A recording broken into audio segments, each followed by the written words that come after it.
Chapter 2 Regulations, Maintenance Forms, Records, and Publications. Overview. Title 14 of the Code of Federal Regulations, 14 CFR. Aviation-related regulations that have occurred from 1926 to 1966 are reflected in Figure 2:1. Just as aircraft continue to evolve with ever-improving technology, so do the regulations, publications, forms, and records required to design, build, and maintain them. The Federal Aviation Administration, FAA, regulations that govern today's aircraft are found in Title 14 of the Code of Federal Regulations, 14 CFR. Figure 2:2. There are 5 volumes under Title 14, Aeronautics and Space. The first 3 volumes containing 75 active regulations address the Federal Aviation Administration. The 4th volume deals with the Office of the Secretary of the Department of Transportation, Aviation Proceedings, and Commercial Space Transportation, while the 5th volume addresses the National Aeronautics and Space Administration, NASA, and Air Transportation System Stabilization. These regulations can be separated into the following 3 categories. Administrative, Airworthiness Certification, Airworthiness Operation. Since 1958, these rules have typically been referred to as FAAs, short for Federal Aviation Regulations. However, another set of regulations, Title 48, is titled Federal Acquisitions Regulations, and this has led to confusion with the use of the acronym FAR. Therefore, the FAA began to refer to specific regulations by the term 14 CFR Part 20. Most regulations in the sections within are odd-numbered, because the FAA realized in 1958 when the Civil Aeronautics Regulations were recodified into the Federal Aviation Regulations that it would be necessary to add regulations later. Over the years, the FAA has sometimes seen the need to issue Special Federal Aviation Regulations, SFAR. Figure 2:3. These are frequently focused very specifically on a unique situation and are usually given a limited length of time for effectiveness. Note that the SFAR number is purely a sequential number and has no relevance to the regulation it is addressing or attached to. The remainder of this handbook focuses only on those regulations relative to airworthiness certification. There are 30 of these listed in Figure 2-4, and they are shown graphically in Figure 2-5. A significant benefit of this chart is the visual effect showing the interaction of the regulation with other regulations and the placement of the regulation relative to its impact on airworthiness. It is fundamentally important that the definition of the term airworthy be clearly understood. Only recently did the FAA actually define the term airworthy in a regulation. Refer to the 14 CFR Part 3 excerpt following this paragraph. Prior to this definition in Part 3, the term could be implied from reading Part 21, Section 21.183. The term was defined in other non-regulatory FAA publications, and could also be implied from the text found in Block 5 of FAA Form 8100-2, Standard Airworthiness Certificate. This certificate is required to be visibly placed on board each civil aircraft. Refer to forms presented later in this chapter. Title 14 CFR Part 3, General Requirements. Definitions. The following terms have the stated meanings when used in 14 CFR Part 3, Section 3.5, Statements about products, parts, appliances, and materials. Airworthy means the aircraft conforms to its type design and is in a condition for safe operation. Product means an aircraft, aircraft engine, or aircraft propeller. Record means any writing, drawing, map, recording, tape, film, photograph, or other documentary material by which information is preserved or conveyed in any format, including, but not limited to, paper, microfilm, identification plates, stamped marks, barcodes, or electronic format, and can either be separate from, attached to, or inscribed on any product, part, appliance, or material. Airworthiness can be divided into 2 areas: original airworthiness as depicted in Figure 2-5, and recurrent airworthiness as depicted in Figure 2-6. There are 3 primary regulations that govern the airworthiness of an aircraft. 14 CFR Part 21, Certification Procedures for Products and Parts. 14 CFR Part 43, Maintenance, Preventive Maintenance, Rebuilding, and Alterations. 14 CFR Part 91, General Operating and Flight Rules. Note that the chart in Figures 2-5 and 2-6 show most of the other airworthiness certification regulations linked to one of these regulations. Although the history section that opens this chapter discusses the FAA as if it was a single unit, it is important to understand that there are various subgroups within the FAA, and each have different responsibilities of oversight in the aviation industry. These may vary by organizational chart or geographic location. The maintenance technician interacts mostly with FAA personnel from the Flight Standards Service, AFS, and the Flight Standards District Office, FSDO, but may also have some interaction with FAA personnel from the Aircraft Certification Service, AIR. Maintenance-related regulations 14 CFR Part 1, Definitions and Abbreviations. This section is a very comprehensive, but certainly not all-inclusive, list of definitions that both pilots and mechanics must become familiar with. Many regulations often provide additional definitions that are unique to their use and interpretation in that specific part. Title 14 CFR Part 1, Section 1.2, Abbreviations and Symbols, tends to be highly focused on those abbreviations related to flight. 14 CFR Part 21, Certification Procedures for Products and Articles. This regulation, the first of the three, identifies the requirements of and the procedures for obtaining type certificates, TCs, supplemental type certificates, STCs, production certificates, airworthiness certificates, and import and export approvals. Figure 2-5. Some of the other major areas covered in this part are the procedures for obtaining a part manufacturer approval, PMA, or an authorization related to producing a technical standard order, so, part. Note that Part 21's greatest significance is in the original airworthiness phase, although it has minor application in recurrent airworthiness. Figure 2-5.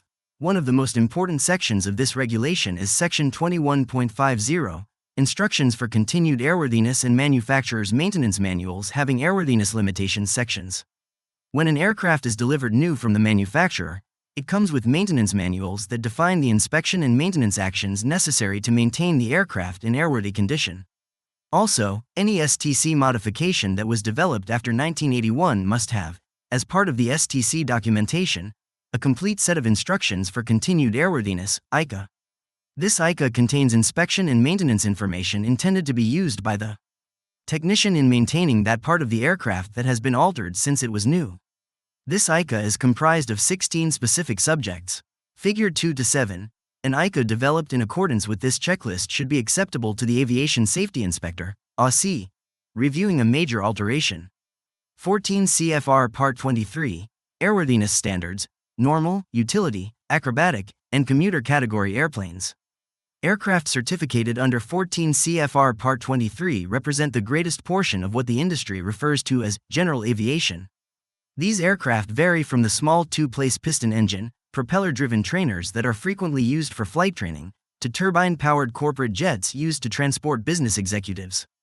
Seating capacity is limited to 9 or less on all aircraft, except the commuter aircraft where the maximum passenger seating is 19, excluding the pilot and co-pilot seats. This part specifies the airworthiness standards that must be met in order for a manufacturer to receive a TC and for the aircraft to receive an airworthiness certificate.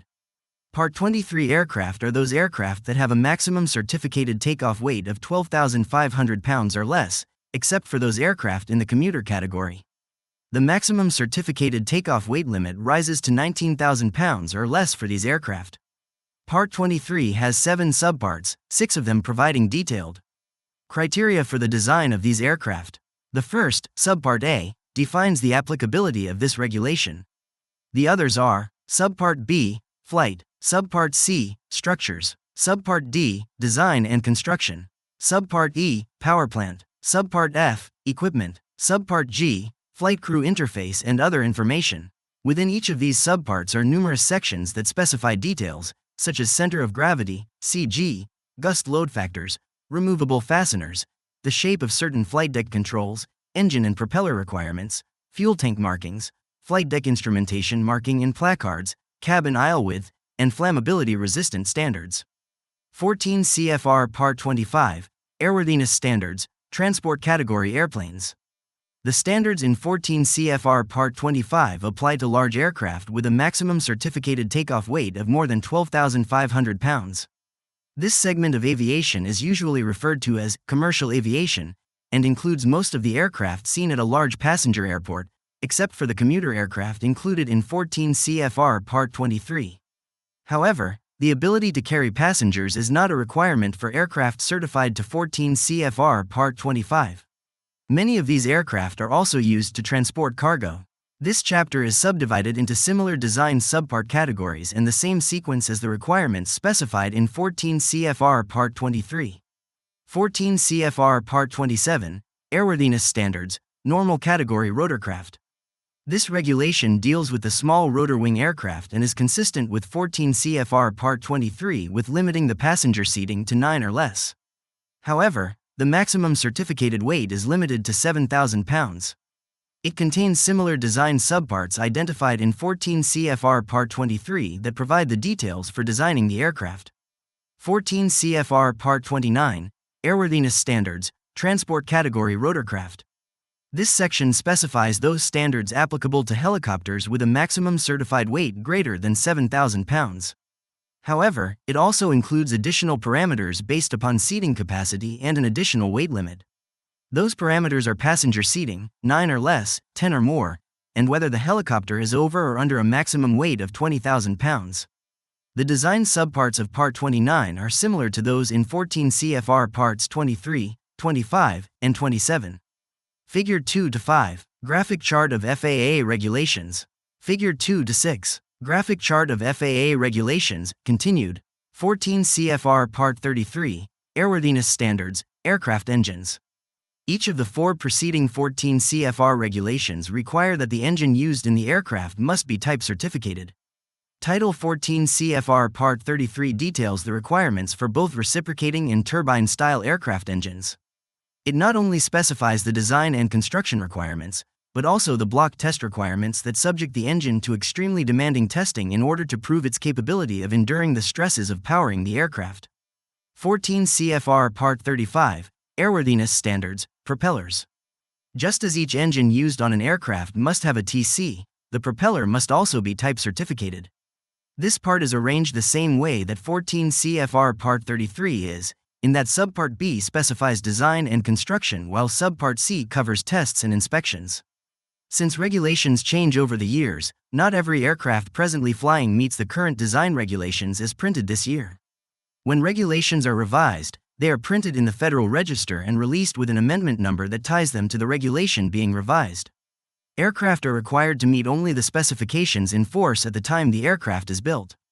Note: the preceding statement does not apply to the mandatory requirements imposed by airworthiness directives, AD, as these usually have a compliance date included in the AD note. 14 CFR Part 39, Airworthiness Directives. In spite of all the emphasis on proper design and certification testing, sometimes the actual day-to-day use of the aircraft causes unanticipated wear or failure to occur. When that happens, if the FAA determines that the wear or failure represents an unsafe condition and that the condition is likely to exist in other products of the same type of design, it issues an AD. Actual AD notes are not included in 14 CFR Part 39, but rather are printed in the Federal Register and are linked to this part as amendments to 14 CFR Part 39, Section 39.13. AD notes are legally enforceable rules that apply to aircraft, aircraft engines, propellers, and appliances. 1 CFR Part 43, Maintenance, Preventative Maintenance, Rebuilding, and Alteration. This regulation represents the heart of aviation maintenance and is one of the 3 major regulations previously identified. The 13 rules and 6 appendices contained within 14 CFR Part 43 provide the standard for maintaining all civilian aircraft currently registered in the United States. Note that 14 CFR Part 43 has a significant relationship with Part 91 and other parts in maintaining continued airworthiness. Figure 2-6. A more detailed explanation of this regulation is presented later. In this handbook, 14 CFR Part 45, Identification and Registration Marking. Title 14 of the CFR Part 45 includes the requirements for the identification of aircraft, engines, propellers, certain replacement and modification parts, and the nationality and registration marking required on U.S. registered aircraft.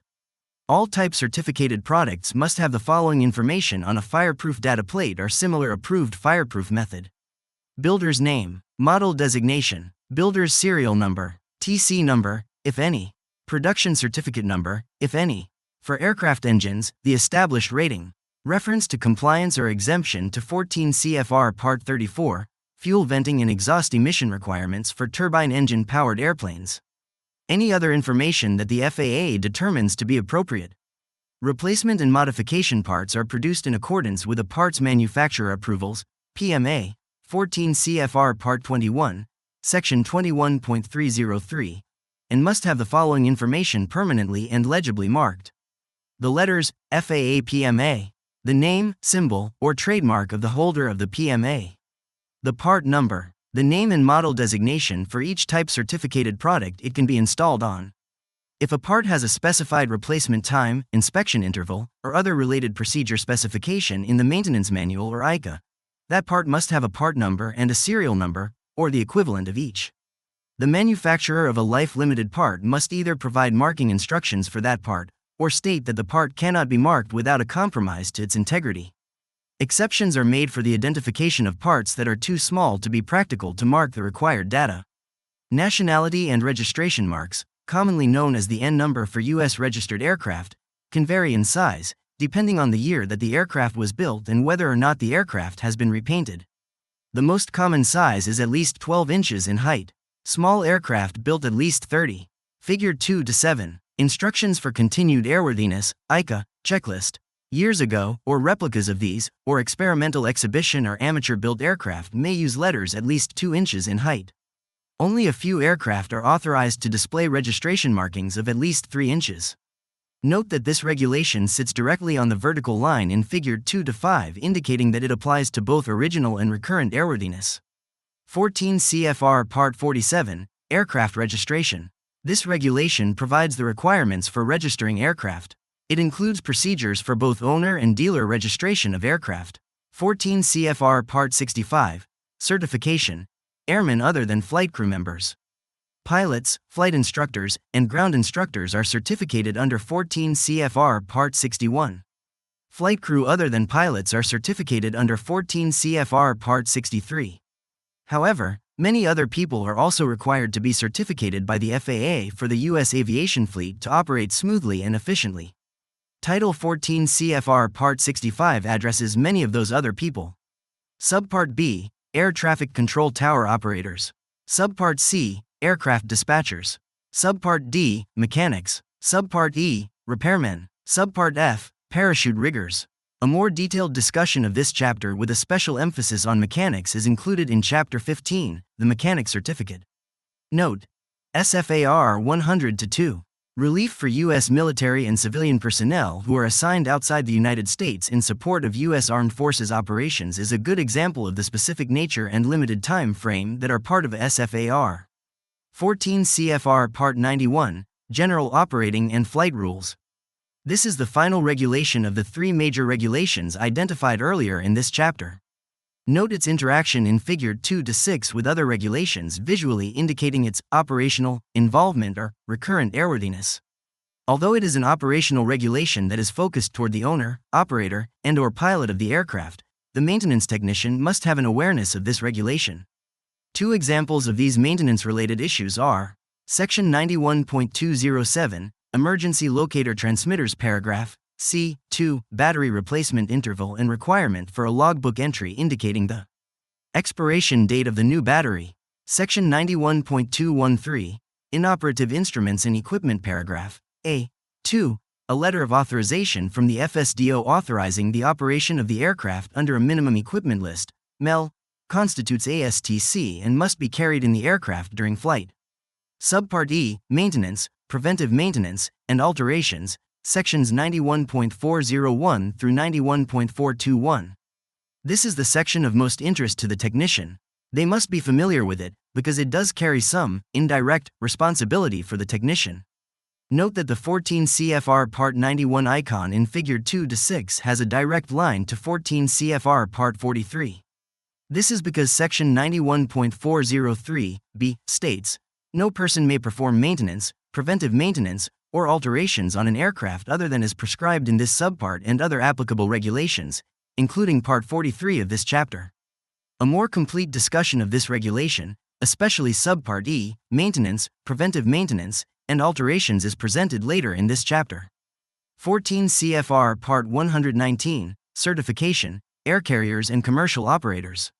In order to better understand the next 3 regulations discussed here, 14 CFR Parts 121, 125, and 135, a brief overview of 14 CFR Part 119 is beneficial. Figure 2-8.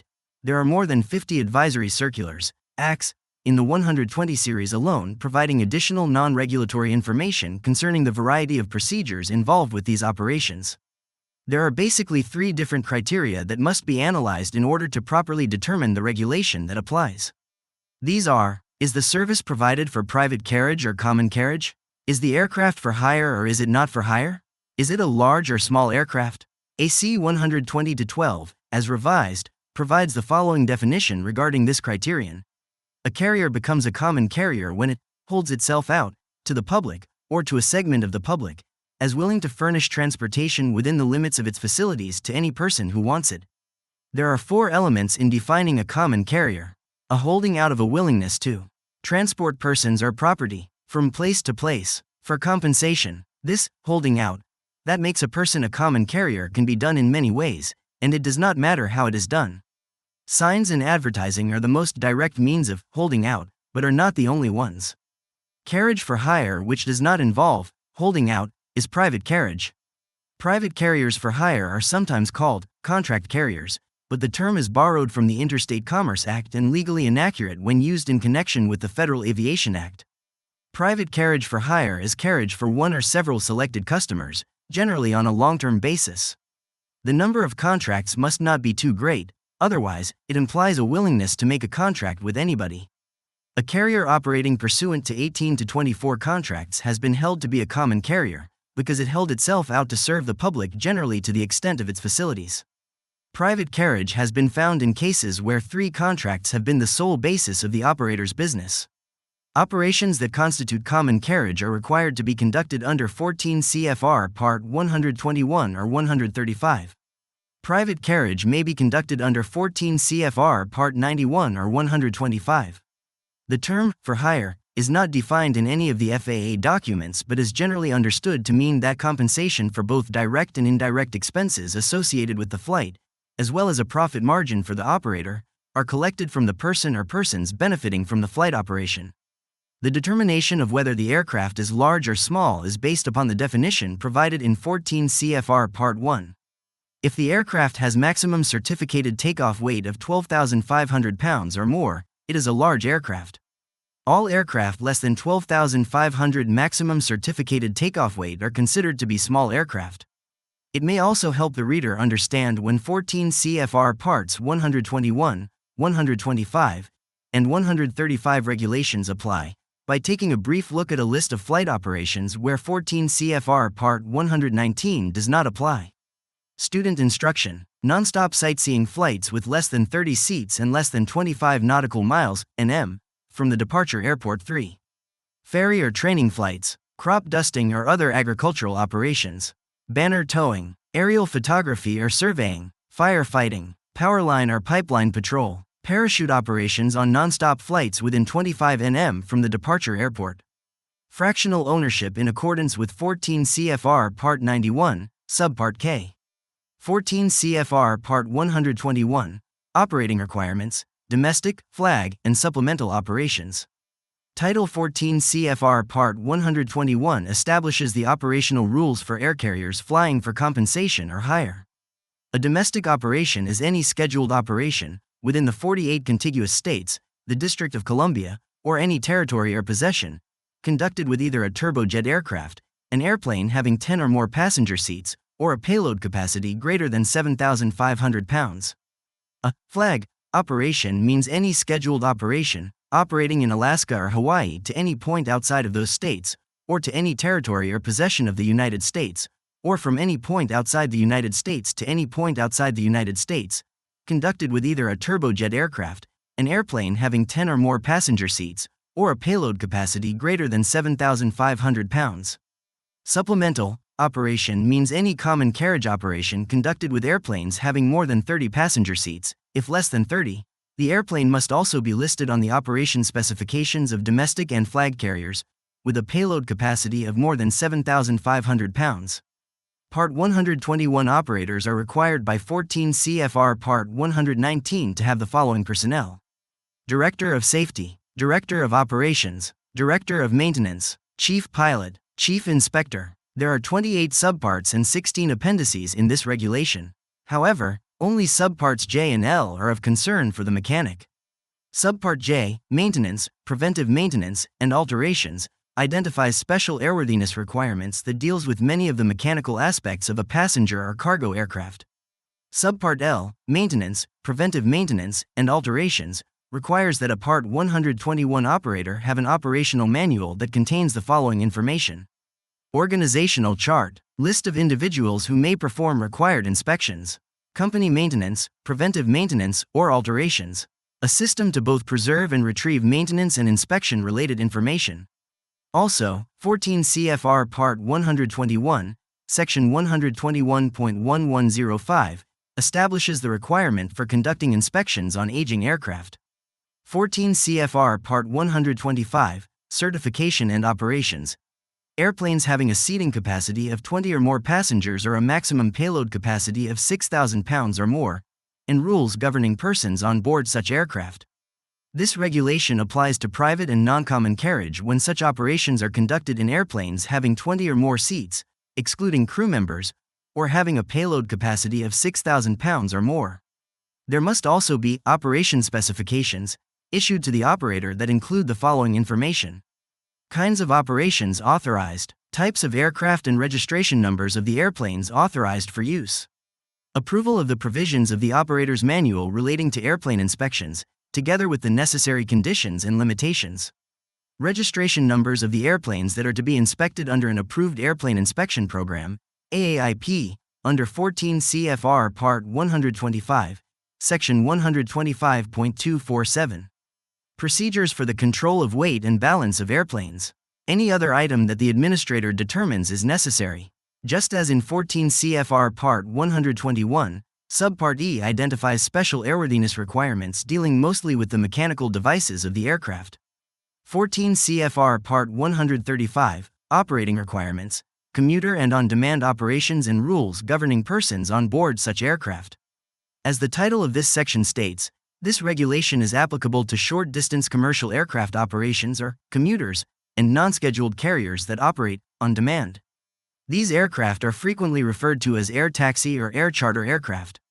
Aircraft operated under 14 CFR Part 135 must be operated and maintained in accordance with the certificate holder's operations manual. This manual, when accepted by the FAA, specifies how the flight crew, ground personnel, and maintenance technicians conduct their operations. A pivotal portion of this regulation is the first section in Subpart J, 14 CFR Part 135, Section 135.411, Application. This section specifies that having a type-certificated passenger seating configuration of 9 or less may be maintained in accordance with the maintenance manual provided by the aircraft manufacturer. Those aircraft having a type-certificated passenger seating configuration of 10 or more seats must be maintained in accordance with a maintenance manual written by the air carrier and must then be submitted to the FAA for approval. The requirements for the maintenance manual are specified in 14 CFR Part 135, Section 135.427. 14 CFR Part 135, Sections 135.415 through 135.417 and 135.423 through 135.443 specify additional maintenance requirements. 14 CFR Part 135, Sections 135.415 and 135.417 are applicable regardless of the number of seats in the aircraft. A major change in the 9 or less aircraft maintenance requirements occurred in February of 2005 when Section 135.422, Aging Aircraft, was incorporated into 14 CFR Part 135. This new subpart, note the even number, to 14 CFR 135 specifically prohibits a certificate holder from operating certain aircraft unless the administrator has completed the aging aircraft inspection and records review. This inspection requires the certificate holder to show the FAA that the maintenance of age-sensitive parts and components has been adequate to ensure safety. This section only applies to multi-engine aircraft in scheduled operation with 9 or fewer passenger seats. It does not apply to aircraft operating in Alaska. The required record review start date varies depending on the age of the aircraft. However, once initiated, the repetitive inspection intervals are not to exceed 7 years. The certificate holder must make both the aircraft and the records available to the FAA for inspection and review. The certificate holder must notify the administrator at least 60 days in advance of the availability of the aircraft and the records for review. The records must include the following information: total years in service of the airplane, total time in service of the airframe, date of the last inspection and records review required by this section, current status of life-limited parts, time since the last overhaul of all structural components required to be overhauled on a specific time basis, current inspection status of the airplane, including the time since the last inspection required by the inspection program that the airplane is maintained under, current status of applicable ADs, including the date and methods of compliance, and, if the AD involves recurring action, the time and date when the next action is required. A list of major structural alterations, a report of major structural repairs and the current inspection status of those repairs. 14 CFR Part 145, Repair Stations. This regulation underwent a major rewrite released in 2004 and was the most comprehensive change in nearly 20 years. It may be of interest to note an airframe and power plant (A&P) certificate is not necessary to be employed at a repair station. The repair station may also employ both repairmen, under 14 CFR Part 65, Subpart E, and non-FAA certificated personnel. All work that is signed off is done so using the repair station certificate number and must be done only by persons authorized by 14 CFR Part 65 to approve an article for return to service, RTS. Just as other certificate holders must have an operations manual, the repair station must have a repair station manual that contains the following: an organizational chart, procedures for maintaining rosters, description of housing, facilities, and equipment, procedures for revising the capability list and conducting a self-evaluation, audit, procedures for revising the training program, procedures governing work done at another location, procedures for working on air carrier aircraft, description of the required records and record keeping, procedures for revising the repair station manual, description of the system to identify and control the sections of the manual. All records from repair station maintenance activity must be kept a minimum of 2 years. Domestic repair station certificates are effective until they are surrendered, suspended, or revoked. The certificates of foreign repair stations expire, usually after 1 or 2 years, and must be renewed. 14 CFR Part 147, Aviation Maintenance Technician Schools. Title 14 CFR Part 147 defines the requirements for obtaining a maintenance training certificate. This certificate may be for either airframe, power plant, or a combination of the two. The minimum number of curriculum hours for conducting either airframe or power plant training independently is 1,150. If both A and P ratings are offered, the combined total curriculum hours are 1,900.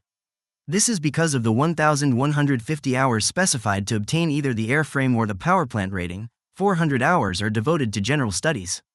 Only one set of general studies hours is applicable to the combined total.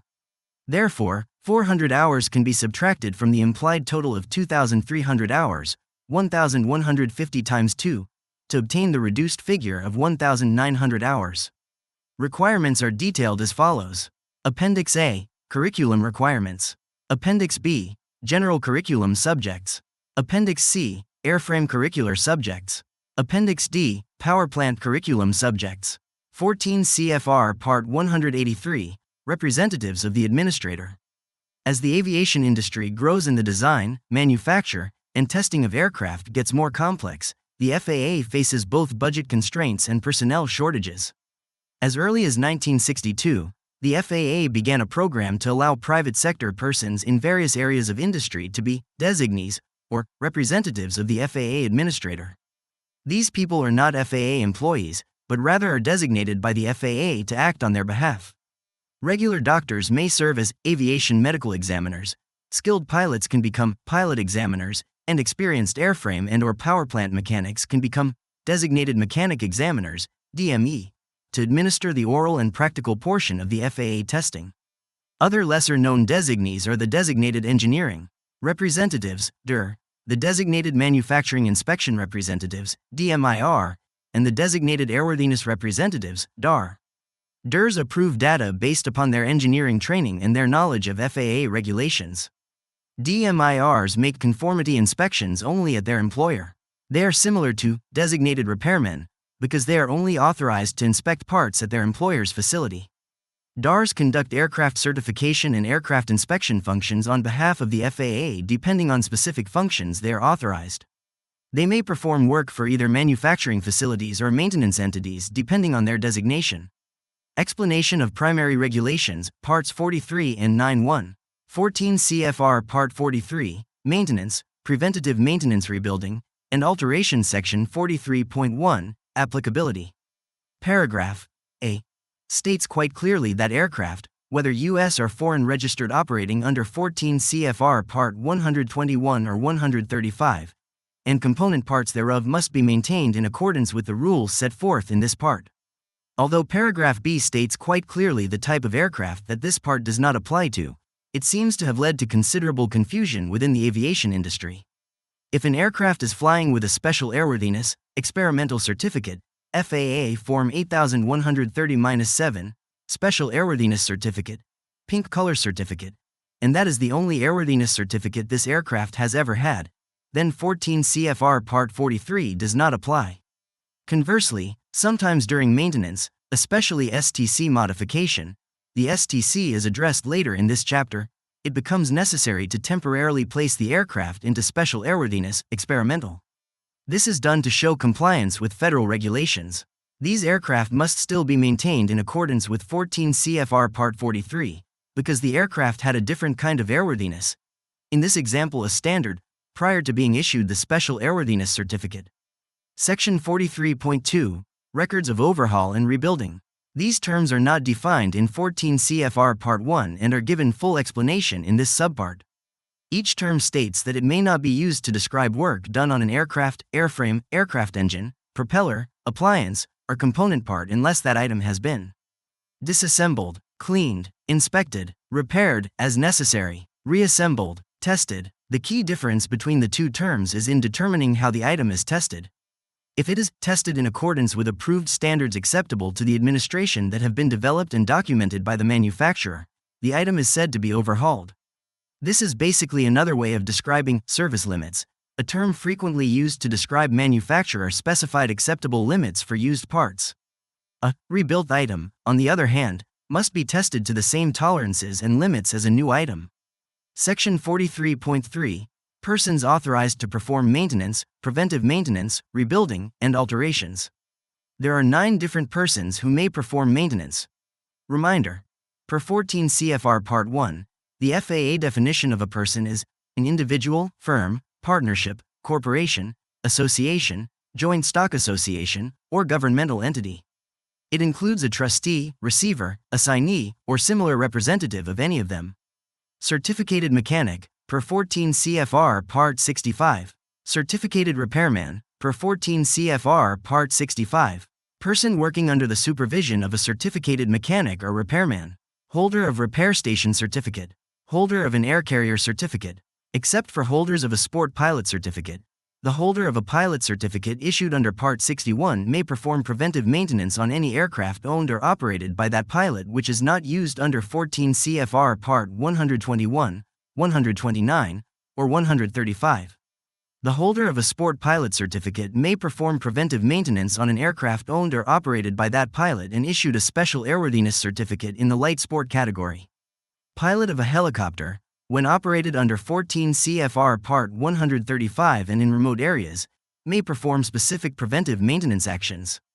These actions may only be accomplished under the following conditions. The pilot has been satisfactorily trained and is the mechanical difficulty or malfunction occurred en route to or in the remote area. Authorized in writing by the certificate holder to perform the required maintenance. There is no certificated mechanic available. The certificate holder has procedures to evaluate the work performed when a decision for airworthiness is required. The work done is listed in paragraph C of Appendix A of this chapter.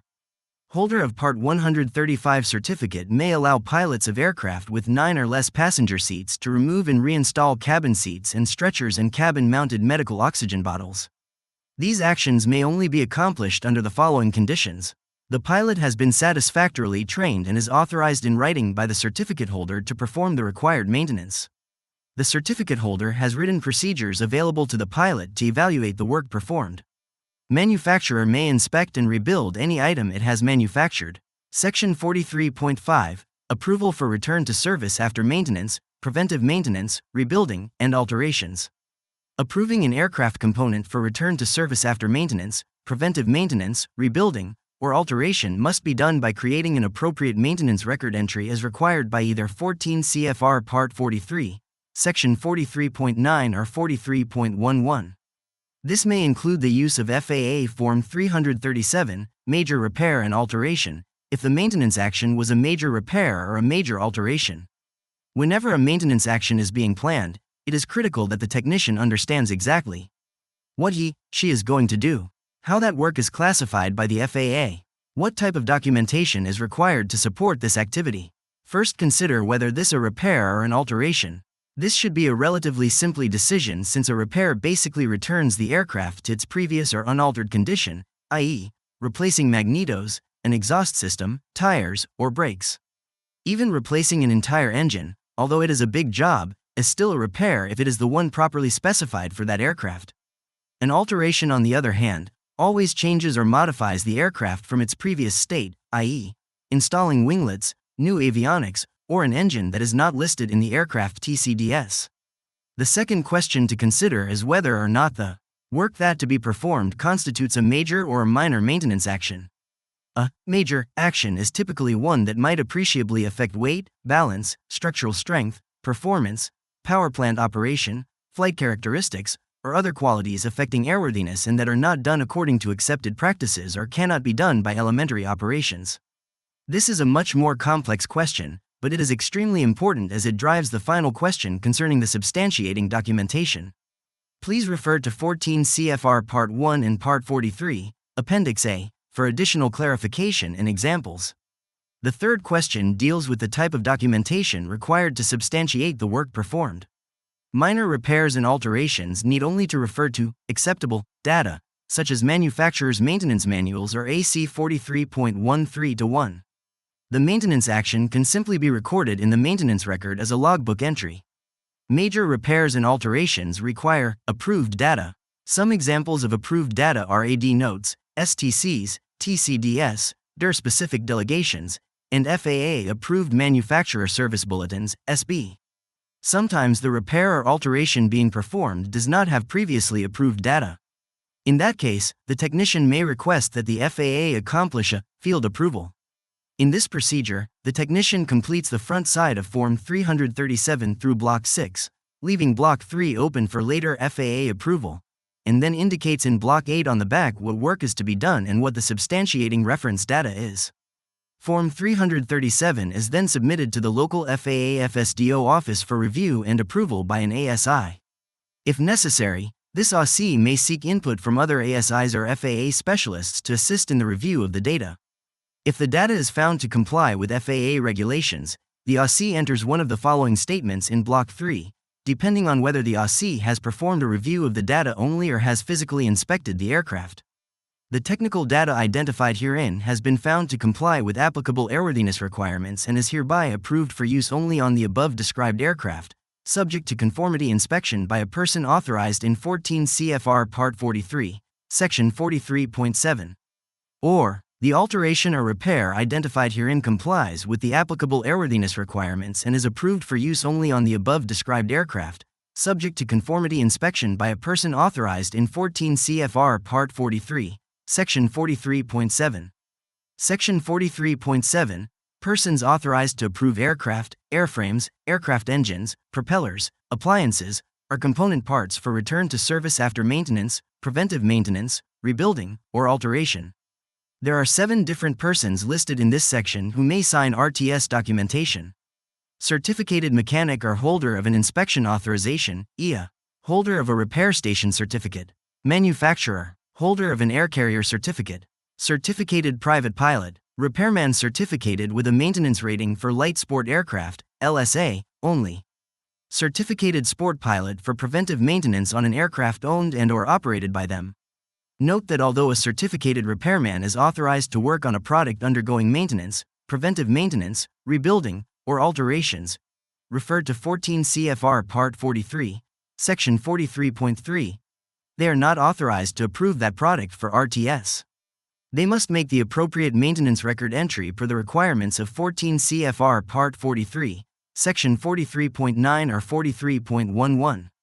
Section 43.9, Content, Form and Disposition of Maintenance, Preventive Maintenance, Rebuilding, and Alteration Records, except inspection performed in accordance with Parts 91 and 125, and Sections 135.411, A1, and 135.419 of this chapter. The first observation is that this section specifically excludes inspection entries. Those are covered in 14 CFR Part 43, Section 43.11. This section deals exclusively with maintenance record entries. The next observation is that the list of maintenance actions includes preventive maintenance. As stated in the explanation of 14 CFR Part 43, Section 43.3, a certificated pilot is authorized to perform preventive maintenance on the aircraft they own or operate. Therefore, remember that the pilot must make a record entry of the preventive maintenance they have accomplished. There are three distinct issues to be addressed in the maintenance entry, and they answer the questions of what, when, and who. What, a description of the work performed. When, the date the work was completed. Who, the name of the person who did the work if, other than the person who approves the RTS, the signature, certificate number, and type of certificate of the person who is approving the work for RTS. Note: frequently, logbooks have a statement entered that ends something like this, and is hereby returned to service. Joe Fixer A&P, certificate number 123,456,789. As this section of the regulation currently reads, that part of the record entry is not required. Title 14 of the CFR Part 43, Section 43.9 clearly states that the signature constitutes the approval for return to service only for the work performed. Furthermore, the technician is only signing off the work they have done. Later, 14 CFR Part 43, Section 43.11 explains that an inspection write-up usually carries a broader scope of responsibility. This section is very clear that the entry completed in accordance with this section only holds the technician responsible for the service maintenance action they entered. If the maintenance accomplished was a major repair or alteration, the work must be documented on FAA Form 337 and requires supporting approved data. If the maintenance action was a major repair and it was done by a certificated repair station, a signed copy of the completed customer work order accompanied by a signed maintenance release may be used in lieu of the FAA Form 337. Section 43.10, Disposition of Life-Limited Aircraft Parts. Note the even number again. This regulation became part of 14 CFR Part 43 in 2002. This section presents two terms not previously defined in 14 CFR. Life-limited part means any part that has specified a mandatory replacement limit. Life status means the accumulated cycles, hours, or any other mandatory limit of a life-limited part. This section then goes on to specify what to do with parts that are temporarily removed from and then reinstalled on a type-certificated product.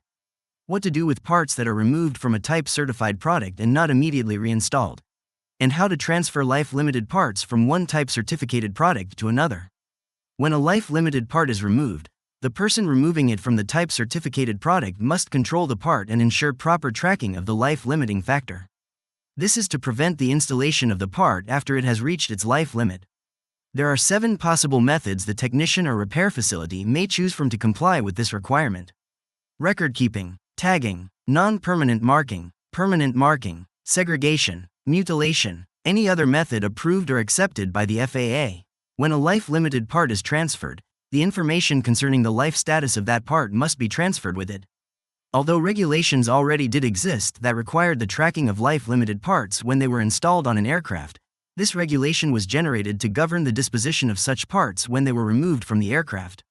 Section 43.11, Content, Form, and Disposition of Records for Inspections conducted under Parts 91 and 125, and Sections 135.411, A1, and 135.419 of this chapter.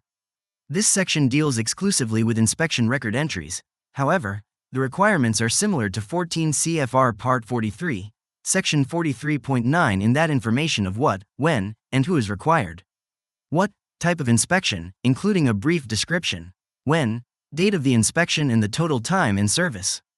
Who, the signature, certificate number, and kind of certificate of the person approving or disapproving the RTS. Since this is an inspection write-up and not a maintenance entry, it is quite possible that the inspecting technician could reject or disapprove the item being inspected for the RTS. When that situation occurs, the regulation states in paragraph B that a list of discrepancies must be given to the owner. A reference to this list and its delivery to the aircraft owner must be reflected in the record entry. Although the regulation neither specifies how those discrepancies can be cleared, nor who may do them, any appropriately rated repair station or certificated technician can perform the required maintenance actions. When they are completed and the proper maintenance record entries are generated in accordance with 14 CFR Part 43, Section 43.9, the aircraft is approved for RTS. It is neither necessary to have an additional inspection, nor is it necessary to contact the disapproving inspector. If the aircraft is on a progressive inspection program, the inspection statement changes slightly from the statement referenced earlier by adding the reference to both a routine inspection and a detailed inspection. Refer to explanatory text of 14 CFR Part 43, Section 43.15 for a definition of these terms. Inspections accomplished in accordance with other inspection program requirements must identify that particular program and that part of the program the inspection completed. Section 43.12, Maintenance Records, Falsification, Reproduction, or Alteration. The aviation community relies heavily on trust and honesty in both oral and written communication. The maintenance log entries described in 14 CFR Part 43, Sections 43.9 and 43.11 provide the documentation trail relied upon by aircraft owners, pilots, and technicians regarding the aircraft's maintenance history. Falsification of these records is potentially dangerous to the personnel who rely on the accuracy of these records. This section identifies that fraudulent entries are unacceptable. If someone commits such an act, that action is the basis for suspension or revocation of the appropriate certificate, authorization, or approval. A technician who is encouraged by their employer, or by anyone else, to falsify records in any way should remember this comment. Companies come and go, but my signature lasts a lifetime. I will not use it inappropriately. Section 43.13, Performance Rules, General. This section deals with the specific requirements for conducting maintenance. Note: this section best reflects the relationship between the FAA's numbering of acts and the regulations they are related to. Paragraph 3 on the cover page of AC 43.13 to 2B, Acceptable Methods, Techniques, and Practices, Aircraft Alterations, dated March 3, 2008 states. Title 14 of the Code of Federal Regulations, 14 CFR, Part 43, Section 43.13, A, states that each person performing maintenance, alteration, or preventive maintenance on an aircraft, engine, propeller, or appliance must use the methods, techniques, and practices prescribed in the current manufacturer's maintenance manual or instructions for continued airworthiness prepared by its manufacturer, or other methods, techniques, or practices acceptable to the administrator, except as noted in Section 43.16. Figure 2 to 9. Although not all acts are linked this directly, there is a definite relationship between ACs and companion regulations. Refer to this chapter on acts for additional information. Aircraft maintenance technicians, AMTs, are highly skilled personnel, because aviation maintenance work requires great attention to detail. The complexity of technology on today's aircraft demands a significant level of communication to properly accomplish maintenance, preventive maintenance, rebuilding, or alteration. This communication frequently comes in written form, i.e., manufacturer's maintenance manuals or ICA.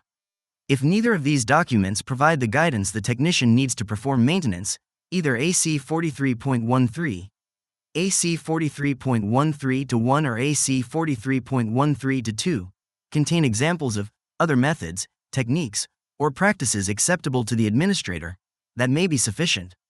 However, these acts specifically state that the information is applicable to non-pressurized areas of civil aircraft weighing 12,500 pounds gross weight or less. In addition to the documentation, the technician must also use the proper tools, equipment, and test apparatus that ensures that the work complies with accepted industry practices. If the test equipment specified by the manufacturer is not available, equipment that is determined to be equivalent and acceptable to the administrator may be used. The technician should be cautious, however, as proving the equivalence of test equipment may not be as simple as it seems.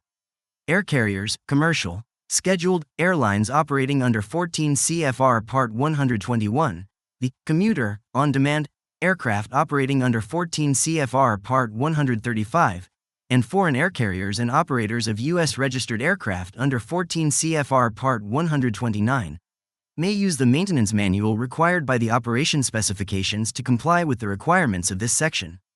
The operator must provide a continuous airworthiness maintenance and inspection program acceptable to the administrator. Section 43.15, Additional Performance Rules for Inspections. This section presents general comments concerning the responsibility of conducting an inspection and then provides details of 3 separate conditions. They are Rotorcraft, annual and 100-hour inspections, and progressive inspections. Rotorcraft. If a rotorcraft is being inspected, specific items, such as rotor transmissions and drive shafts, must be inspected. Annual and 100-hour inspections. When performing an annual or 100-hour inspection, a checklist must be used. This checklist may be a personal one or one from the manufacturer. Either way, it must include the scope and detail of the inspection. In Appendix D. Specific engine performance is also required to be tested, or monitored, as part of RTS for an annual or 100-hour inspection. This applies whether the aircraft is reciprocating or turbine-powered. Progressive inspection. If a progressive inspection is being conducted, it must be preceded by a complete aircraft inspection. Note: a progressive inspection is the result of breaking down the large task of conducting a major inspection into smaller tasks that can be accomplished periodically without taking the aircraft out of service for an extended period of time. 2 new definitions are also presented: routine and detailed. A routine inspection is a visual examination or check of the item, but no disassembly is required. A detailed inspection is a thorough examination of the item, including disassembly. The overhaul of a component is considered to be a detailed inspection.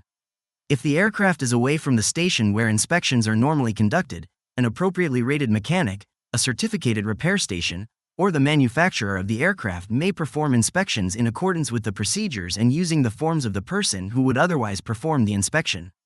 Section 43.16, Airworthiness Limitations. The technician performing inspection or maintenance actions on an aircraft must be certain they have all appropriate data available. Each person performing an inspection or other maintenance specified in an airworthiness limitations section of a manufacturer's maintenance manual or instructions for continued airworthiness shall perform the inspection or other maintenance in accordance with that section, or in accordance with operation specifications approved by the administrator under Part 121 or 135, or an inspection program approved under 14 CFR Part 91, Section 91.409, E. ICAs, as required by 14 CFR Part 21, Section 21.50, must also be consulted when available. Since 1998, the FAA has required ICAs to be generated for all major alterations that are accomplished by the field approval process. This section specifies that the technician is responsible to perform inspections or maintenance specified in an airworthiness limitation in accordance with all the preceding instructions. Section 43.17, Maintenance, Preventive Maintenance, or alterations performed on U.S. aeronautical products by certain Canadian persons. This section was significantly revised in 2005, as the result of a bilateral aviation safety agreement, BASA, between the United States and Canada. This section of 14 CFR Part 43 defines some terms and gives specific limitations as to what an aircraft maintenance engineer, AIM is the Canadian equivalent to the USA and P, may do to maintain U.S. registered aircraft located in Canada. It also provides similar limitations for an approved maintenance organization. AMO is the Canadian equivalent to the U.S. certified repair stations. Appendix A, Major Alterations, Major Repairs, and Figure 2 to 9, AC 43.13 to 2B excerpt, Preventive Maintenance. This appendix provides a comprehensive, but not exclusive, list of subjects. For instance, paragraph A is titled Major Alteration and is further subdivided as follows: airframe, power plant, propeller, appliance. This same subdivision is used in paragraph B, Major Repairs. Paragraph C, Preventive Maintenance, identifies those maintenance actions that are defined as preventive maintenance, provided the maintenance does not involve complex assembly operations. Preventive maintenance work may be accomplished by the holder of at least a private pilot certificate provided they are the owner or operator of that aircraft, and it is not operated under 14 CFR Part 121, 129, or 135. Appendix B, recording of major repairs and major alterations. In most cases, when a major repair or alteration is accomplished, FAA Form 337, Major Repair or Alteration, is completed at least in duplicate, with the original going to the aircraft owner and a copy sent to the FAA Aircraft Registration Branch in Oklahoma City, where all civil aircraft information is compiled and retained. Note: historically, the second copy was sent to the local FAA FSDO within 48 hours after RTS. This copy is reviewed by an ASI and then forwarded by the FSDO to FAA records in Oklahoma City. However, in the fall of 2005, the FAA made a significant change to this submittal process and now requires the technician to submit the Form 337 directly to the Aircraft Registration Branch in Oklahoma City. Although a third copy is not required, it makes good business sense for the technician or certified repair station to keep a copy of the work that was accomplished. However, if a certificated, Part 145, repair station completes a major repair, it may provide the customer with a signed copy of the work order and a maintenance release signed by an authorized representative of the repair station, instead of the FAA Form 337. If the major repair or alteration was done by an AME or AMO, the copy normally provided to the FAA FSDO is sent directly to the FAA Aircraft Registration Branch. However, if extended range tanks are installed in either passenger or cargo compartments, the technician must generate a third FAA Form 337 for the modification. This copy must be placed and retained in the aircraft. Refer to 14 CFR Part 91, Section 91.417, d. Appendix C, reserved. Appendix C is reserved for future use and therefore currently contains no information. Appendix D, scope and detail of items to be included in annual and 100-hour inspections. Some important items to consider in this appendix are: the list of items and areas to be inspected are exactly the same for an annual as a 100-hour inspection. The difference between the inspections is in who is authorized to perform and approve the aircraft for RTS following the inspection. Refer to 14 CFR Part 65, Section 65.95, A.2, that states that an IA must perform an annual inspection. The aircraft and engine must be cleaned prior to conducting the inspection. Any miscellaneous item not covered in the detailed list provided must also be inspected for improper installation and operation. There are 8 specific areas identified for detailed inspection. They are the fuselage hull group, cabin, flight deck group, engine, nacelle group, landing gear group, wing, center section group, empennage assembly, propeller group, and the radio group. Appendix E, Altimeter System Test and Inspection. This is commonly referred to as the 411 test. Refer to 14 CFR Part 91, Section 91.411 that requires that no person may operate an aircraft in controlled airspace under IFR unless the aircraft has had this test completed successfully within the preceding 24 months. This section requires detailed testing of the static pressure system, the altimeter, and the automatic pressure altitude reporting equipment, and that the test information be recorded in the maintenance logs and on the altimeter. Appendix F, ATC transponder tests and inspections. This is commonly referred to as the 413 test. Refer to 14 CFR Part 91, Section 91.413, which requires that no person may use a transponder unless it has had this test completed successfully within the preceding 24 months. This section specifies complex sets of tests, which may be accomplished either as a bench test or by using portable test equipment. Major categories of the testing required are radio reply frequency, suppression, receiver sensitivity, radio frequency peak output power, and mode S, when applicable. Upon completion of testing, proper entries must be made in the maintenance record.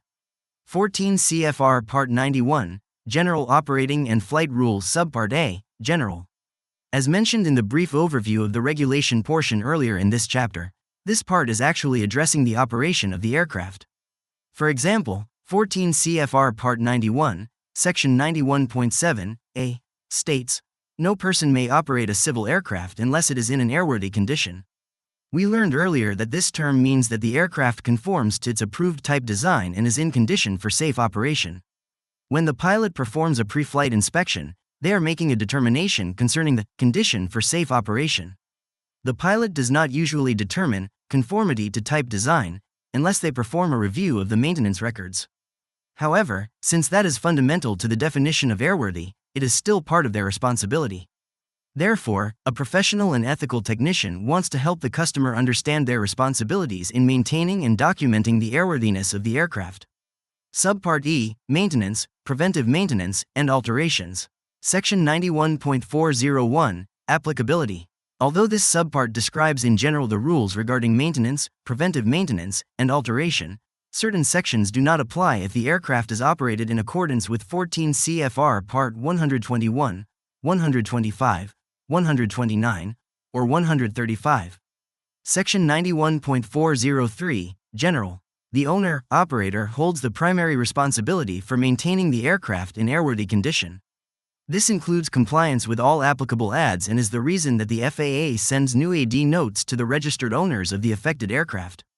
All maintenance performed must be accomplished in accordance with 14 CFR Part 43. Compliance with the appropriate manufacturer maintenance manuals and ICA is also required. Mandatory replacement times, inspection intervals, and related procedures as outlined in the FAA-approved operation specifications must also be complied with. Section 91.405, Maintenance required. The owner, operator is required to have the appropriate inspections made, and to have discrepancies repaired in accordance with Part 43. They are also required to ensure that the appropriate entries have been made in the maintenance records. Any inoperative instruments or equipment must be properly placarded as inoperative. Section 91.407, Operation after maintenance, preventive maintenance, or alteration. Whenever the aircraft has undergone maintenance, preventive maintenance, rebuilding or alteration, it must have been approved for RTS and a proper entry made in the maintenance records. If the maintenance that was done could have appreciably changed the flight characteristics, an appropriately rated pilot must perform an operational flight check of the aircraft and must make an entry of the flight in the maintenance records. If ground testing and inspection can show conclusively that the maintenance has not adversely affected the flight characteristics, no flight test is required. Section 91.409, Inspections. This paragraph identifies various types of inspection applicable to the civilian aircraft fleet. Paragraph A defines the requirement for an annual inspection. However, there are certain exceptions to this regulation. An aircraft that carries a special flight permit, a current experimental certificate, or a light sport or provisional airworthiness certificate. An aircraft inspected in accordance with an approved aircraft inspection program under Part 125 or 135 of this chapter and so identified by the registration number in the operation specifications of the certificate holder having the approved inspection program. An aircraft subject to the requirements of paragraph D or E of this section, or turbine-powered rotorcraft when the operator elects to inspect that rotorcraft in accordance with paragraph E of this section. Annual inspections are usually the inspection method associated with small, general aviation aircraft. If this same aircraft is used for hire, including flight instruction for hire, then the aircraft must also be inspected every 100 hours of time in service. This requirement for a 100-hour inspection to be conducted on an aircraft may be exceeded by as much as 10 hours if the aircraft is en route to reach a facility that will be conducting the inspection. Any time accrued between 100 and 110 hours is subtracted from the hours remaining before the next 100-hour inspection. Since aircraft used for hire only generate revenue when they are flying, any time that the aircraft is down for inspection can result in a loss of income for the owner, operator. Therefore, the FAA has made provision to minimize the impact of the 100-hour and annual inspection requirement. The owner, operator may petition the local FSDO for approval of a progressive inspection program. This program breaks the complete inspection of the aircraft into smaller, less time-consuming steps. Refer to 14 CFR Part 43, Appendix D. This inspection may be either performed or supervised by a technician holding an IA. The program must ensure at all times that the aircraft is airworthy. The owner, operator must submit an inspection schedule with their application to the FAA. This schedule must identify the time intervals, hours or days, when routine and detailed inspections are to be accomplished. Refer to 14 CFR Part 43, Section 43.15. Just as with the 100-hour inspection, a 10-hour maximum extension of a specified inspection interval is allowed if the aircraft is en route. A change in the inspection interval is also allowed for changes in service experience. If the progressive inspection is discontinued, the aircraft is again subject to the traditional annual and 100-hour inspections. Other inspection programs that may be applicable to other aircraft are a Continuous Airworthiness Inspection Program and an Approved Aircraft Inspection Program, AAIP. The former program is applicable to either a Part 121 or 135 carrier, but the latter program is limited to Part 135 operators only. Finally, the owner-operator may use either a current inspection program recommended by the aircraft manufacturer or one established by the owner-operator and approved by the local FSDO. Any subsequent changes to that program must also be approved by the local FSDO. There may be an instance when the operator of an aircraft wishes to change from one type of inspection program to another. In that case, the time in service, calendar times, or cycles of operation from the current program must be carried over to the subsequent program. Section 91.411, Altimeter System and Altitude Reporting Equipment Tests and Inspections. Commonly referred to as the 411 test, this section specifies the requirements for testing the static pressure system, each altimeter instrument, and each automatic pressure altitude reporting system every 24 calendar months. The static system must also be tested any time it has been opened and closed, except for the normal use of the system drain and alternate static system pressure valves. If the automatic pressure altitude reporting system of the air traffic control, ATC, transponder is either installed or subjected to maintenance actions, the system must also be tested per Appendix E of 14 CFR Part 43. Due to the inherent design and accuracy of this system, only the aircraft manufacturer, a properly rated repair station, or a certificated airframe mechanic may perform these tests. The airframe technician may only perform the inspection and test of the static pressure system. Calibration and maintenance of related instruments is specifically prohibited to the technician by the language of 14 CFR Part 65, Section 65.81 and specifically allowed in 14 CFR Part 145, Section 145.59 for repair stations holding an instrument rating. TSO'd items are considered to be tested and inspected as of the date they were manufactured. The maximum altitude that the system was tested is the maximum altitude that the aircraft can be flown. Instrument Flight Rules, IFR, in controlled airspace. Section 91.413, ATC transponder tests and inspections. This 413 test is the other test required every 24 months. Whenever the ATC transponder is installed or has undergone maintenance, the complete system must be tested and inspected in accordance with Appendix E of 14 CFR Part 43. The transponder itself must be tested and inspected in accordance with Appendix F of 14 CFR Part 43. As with the 411 test, only certain persons are authorized to conduct the tests. They are the manufacturer of the aircraft, a properly certificated repair station, or the holder of a continuous airworthiness maintenance program under 14 CFR Part 121 or 135. Section 91.415, Changes to Aircraft Inspection Programs. If the FAA determines that the inspection program established and approved under either 14 CFR Part 91, Section 91.409 or 91.1109 must be revised to ensure continued safety and adequacy of the program, the owner-operator must make the necessary changes as identified by the administrator. If the owner-operator desires to contest this request, they must petition the FAA to reconsider their request to change the program within 30 days of receiving the change request from the FAA. Section 91.417, Maintenance Records. The understanding and implementation of this section is fundamental to the aircraft industry, in general, and the aircraft owner-operator, in specific. A professional maintenance technician must be knowledgeable of this section and be able to help the owner-operator understand it. Figure 2 to 10. This section identifies 4 types of records. 2 are quite specific, paragraphs A and D, and 2 are more general, A1 and A2. Paragraph A refers to the 411 and 413 testing that requires testing every 24 months. Therefore, records must be kept for that length of time. Paragraph D refers to the installation of fuel tanks in the cabin or cargo area. The FAA Form 337 authorizing this installation must be kept on board the aircraft all the time. Note: other than this paragraph, there is no requirement that the maintenance records of the aircraft be carried on the aircraft. In fact, there are very logical reasons to not do so in most cases. The 2 biggest concerns are damaged or lost records. It is much safer to retain the logs in a filing system in the office. It is also a very wise idea to have the logbook copied or scanned and retained at a separate location should a catastrophic event, fire, flood, tornado, hurricane, and so forth, occur at the site. The original records are retained.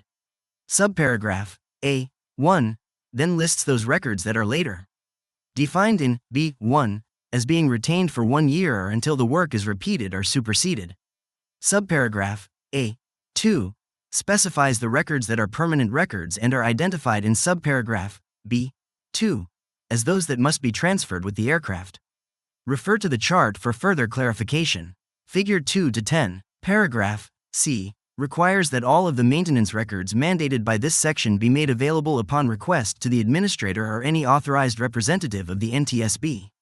Furthermore, the owner-operator must provide the Form 337 required to be aboard the aircraft whenever additional fuel tanks are installed in either the passenger compartment or the baggage compartment, per paragraph D, to any law enforcement officer upon request. Section 91.419, Transfer of Maintenance Records.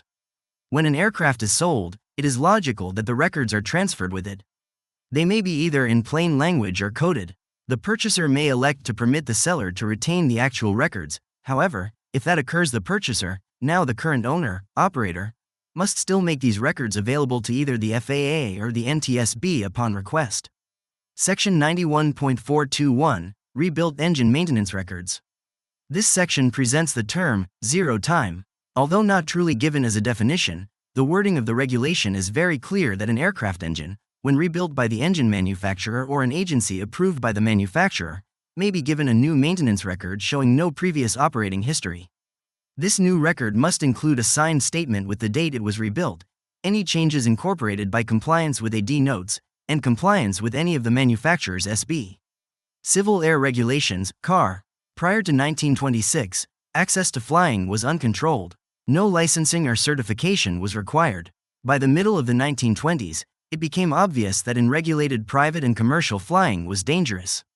There was a growing awareness and acceptance that regulation could improve safety and encourage growth in aviation. Therefore, in 1926, the aviation industry requested Congress to enact federal legislation to regulate civil aviation.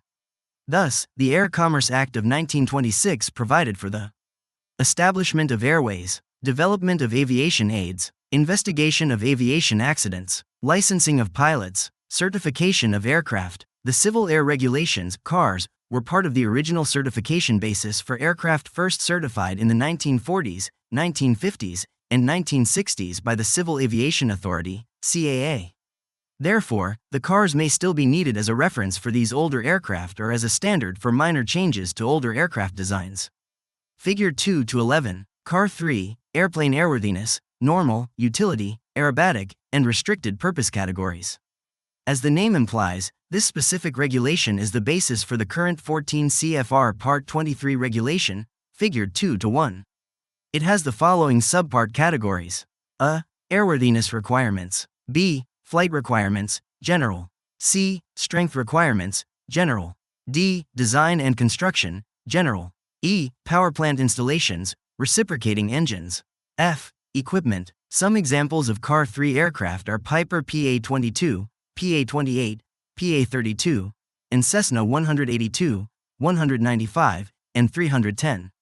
Note: the CAR acronym actually has two interpretations: Civil Air Regulations and Canadian Aviation Regulations. The technician must clearly understand the difference and recognize when one or the other is appropriate. CAR 4A, Airplane Airworthiness.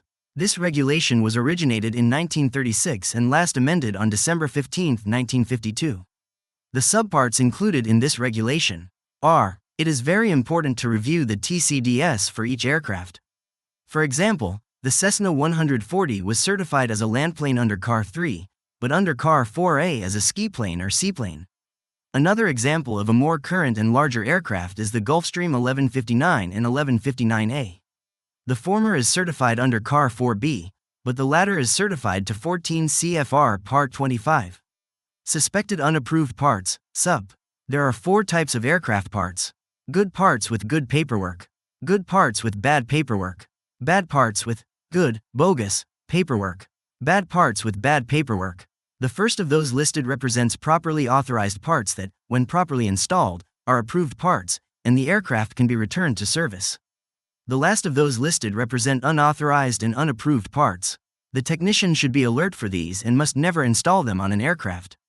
The center two categories of parts represent suspected unapproved parts. If either the physical part or the paperwork associated with the part is questionable, it is best to contact the shop foreman, shift supervisor, or the assigned quality individual to discuss your concerns. Suspected unapproved parts, SUPs, should be segregated and quarantined until proper disposition can be determined. Contacting the manufacturer of the product is a good way to start gathering the facts concerning the product in question. Refer to the current version of AC 21-29, Detecting and Reporting Suspected Unapproved Parts, for additional information. Current contact information for submitting a SUP notification can be found at www.faa.gov. Other FAA documents.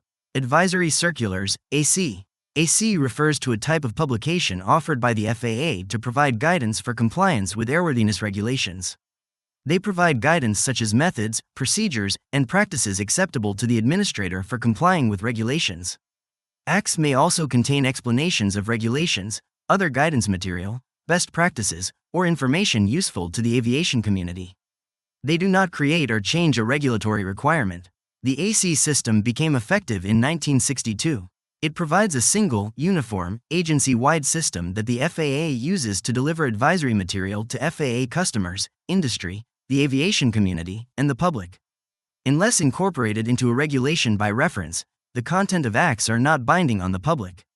ACs are issued in a numbered subject system corresponding to the subject areas of the FAA's, 14 CFR, Chapter 1, Federal Aviation Administration, and Chapter 3, Commercial Space Transportation, Federal Aviation Administration, Department of Transportation, Parts 400 to 450.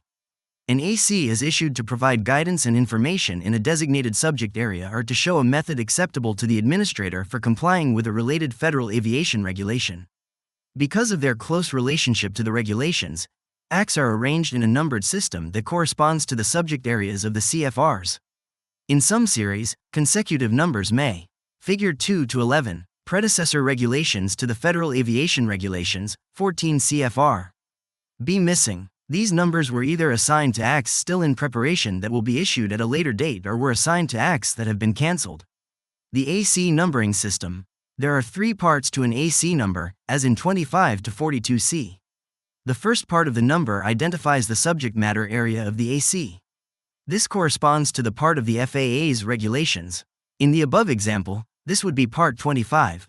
The second part of the number, beginning with the dash, is a sequential number within each subject area. In the above example, this would be the 42nd AC relating to Part 25. The third part of the number is a letter assigned by the originating office showing the revision sequence if an AC is revised. The first version of an AC does not have a revision letter. In the above example, this is third revision, as designated by the C.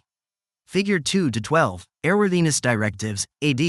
In accordance with 14 CFR Part 39, the FAA issues ADs in response to deficiencies and/or unsafe conditions found in aircraft, engines, propellers, or other aircraft parts. ADs require that the relevant problem must be corrected on all aircraft or aircraft parts using the same design. ADs are initiated as either proposed, corrective, or final, telegraphic, via the Federal Register. The Federal Register is the official daily publication of the United States government. It is the printed method of informing the public of laws that are enacted or will be enacted. Electronic versions of ADs are available from the Federal Register and from the Regulatory and Guidance Library. You can search by manufacturer, model, or AD number. All ADs are incorporated by reference into Part 39 and are considered final. ADs must be followed to remain in compliance with the FAA. Once an AD has been issued, a company is authorized to use the affected aircraft or part only if it has been corrected in accordance with the AD. Types of Airworthiness Directives, AD. Three types of ADs are issued. Notice of Proposed Rulemaking, NPRM, followed by a Final Rule. Final Rule, Request for Comments. Emergency ADs. The standard AD process is to issue an NPRM followed by a Final Rule. After an unsafe condition is discovered, a proposed solution is published as an NPRM and solicits public comment on the proposed action. After the comment period closes, the final rule is prepared, taking into account all substantive comments received with the rule perhaps being changed as warranted by the comments. The preamble to the final rule AD provides response to the substantive comments or states there were no comments received. In certain cases, the critical nature of an unsafe condition may warrant the immediate adoption of a rule without prior notice and solicitation of comments. This is an exception to the standard process. If time for the terminating action to be accomplished is too short to allow for public comment, that is, less than 60 days, then a finding of impracticability is justified for the terminating action, and it can be issued as an immediately adopted rule. The immediately adopted rule is published in the Federal Register with a request for comments. The final rule AD may be changed later if substantive comments are received. An emergency AD is issued when an unsafe condition exists that requires immediate action by an owner/operator. The intent of an emergency AD is to rapidly correct an urgent safety deficiency. An emergency AD may be distributed by fax, letter, or other methods. It is issued and effective to only the people who actually receive it. This is known as actual notice. All known owners and operators of affected U.S. registered aircraft, or those aircraft that are known to have an affected product installed, are sent a copy of an emergency AD. To make the AD effective to all persons, a follow-up publication of the final rule AD in the Federal Register is critical. This final rule AD must be identical to the emergency AD and is normally published in the Federal Register within 30 days of the emergency AD issue. AD content. Generally, ADs include a description of the unsafe condition, the product that the AD applies to, the required corrective action or operating limitations or both, the AD effective date, a compliance time, where to go for more information, information on alternative methods of compliance with the requirements of the AD. AD number. ADs have a three-part number designator.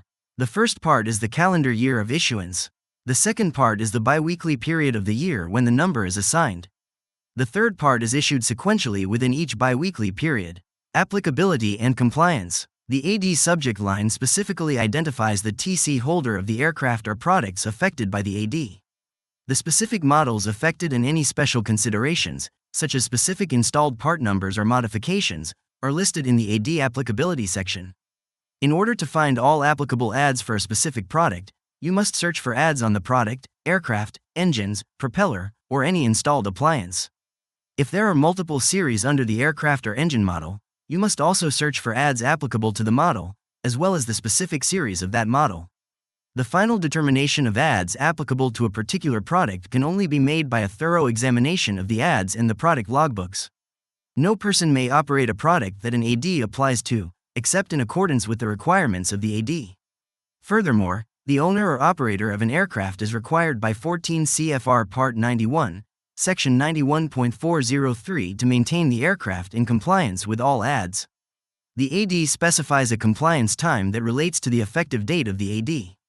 That compliance time determines when the actions are required. Alternative method of compliance. Different approaches or techniques that are not specified in an AD can, after FAA approval, be used to correct an unsafe condition on an aircraft or aircraft product. Although the alternative was not known at the time the AD was issued, an alternative method may be acceptable to accomplish the intent of the AD. A compliance time that differs from the requirements of the AD can also be approved if the revised time period and approved alternative method provides an acceptable level of safety as the requirements of the AD. Special Airworthiness Information Bulletin, SAIB. A Special Airworthiness Information Bulletin, SAIB, is an information tool that the FAA uses to alert, educate, and make recommendations to the aviation community. SAIBs contain non-regulatory information and guidance that does not meet the criteria for an AD. Figure 2-13, Aircraft Specifications. Specifications were originated during implementation of the Air Commerce Act of 1926. Specifications are FAA record-keeping documents issued for both type-certificated and non-type certificated products that have been found eligible for U.S. airworthiness certification. Although they are no longer issued, specifications remain in effect and will be further amended. Specifications covering type-certificated products may be converted to a TCDS at the option of the TC holder. However, to do so requires the TC holder to provide an equipment list. A specification is not part of a TC. Specifications are subdivided into 5 major groups as follows. Group 1, Type Certificate Aircraft, Engines, and Propellers. covering standard, restricted, and limited types issued for domestic, foreign, and military surplus products. Group 2, Aircraft, Engine, and Propeller Approvals, covering domestic, foreign, and military surplus products constructed or modified between October 1, 1927, and August 22, 1938. All have met minimum airworthiness requirements without formal type certification. Such products are eligible for standard airworthiness certification as though they are type certificated products.